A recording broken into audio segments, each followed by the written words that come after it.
All right, so today we're going to replace the reverse light switch that is located in the transmission. I went and opted for the Melee, and I did get one, and just precaution is that these are aluminum, and if you over tighten them, they break. So I had to buy a new one. Okay, so we're going to put this in here, and the first thing to do is to safely jack up your car, which we have. We're going to go underneath there. And as you can see, we're in the transmission. And right up in there, sorry about that, guys. This is the switch right there, and this is the plug-in.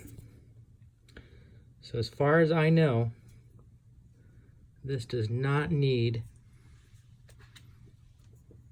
a crush washer. I have a crush washer, and it was on the original one that was put up there, but it creates a gap and doesn't allow this to compress enough. So I think that it's supposed to will compress all the way once this is just sitting up against there. My problem was I was having the reverse light, or the reverse shifted into reverse, and the light would come on sporadically. So that was the reason why I was getting a new one. Plug. Okay, so this is a 19 millimeter or a 3/4 inch. Yeah, 3/4 inch standard. Anyway, so put this in here. Can move this out of the way.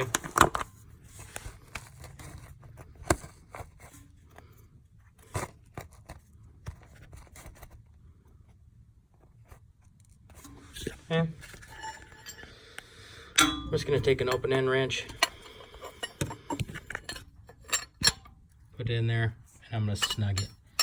Now the book says 15 foot-pounds. No way, dude. That's how I snapped it last time, so I'm just going to snug it. Just a little snug right there like that. Maybe one little more. That's it. That's all I'm going to do.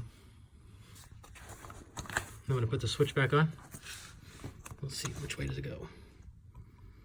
The little knob right there, or nub right there, goes to that nub right there. Boom, snap on. Done. And it's as simple as that. Now go drive your car spiritedly. Peace.